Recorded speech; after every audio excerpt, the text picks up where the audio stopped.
For nearly 3 decades, Copperfield's Lounge was a fixture in Warwick, a neighborhood bar that drew customers from well beyond the neighborhood. But in 2006, after 29 years in business, owner Russ Yates had enough. And I knew I had good value on my property. I added to it over the years. I bought a piece in the back off the state, and I knew the value was over $3 million, and I owed nothing on it, so I decided, hey, it's time to retire. Yates had a developer signed on to pay $3 million for the nearly 4 acres of prime property at Hoxie Four Corners. Part of the deal, though, required test wells to check the soil. After all, the bar was next door to a Hess gas station. And the wells down at Hess came up dirty as far as contamination, as far as MTB for gas and oil. That scuttled the deal and started a years-long nightmare for a man who was relying on the property to fund his retirement. By law, Yates was required to notify the State Department of Environmental Management about the contamination, which he did.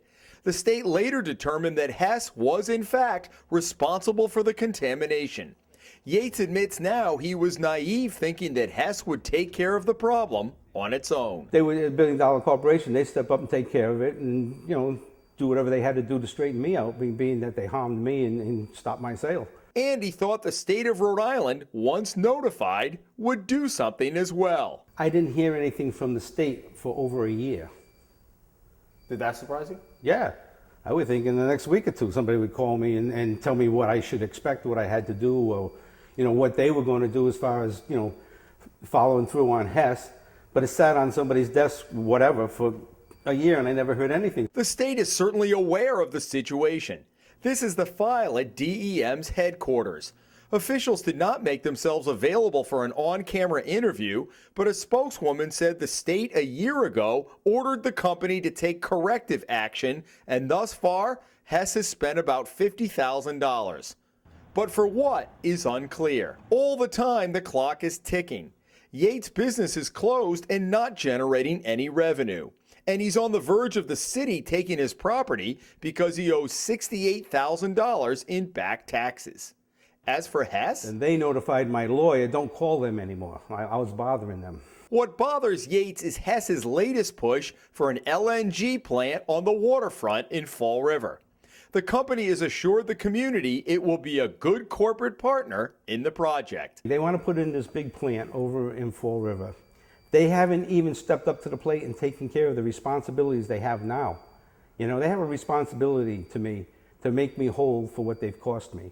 We contacted a Hess spokesman in Providence last week to get the company's take on this story. 3 days later, he called us back and said we needed to contact a corporate spokesman in Manhattan.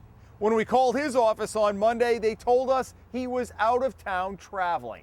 So we emailed him a series of questions. But we did not hear back.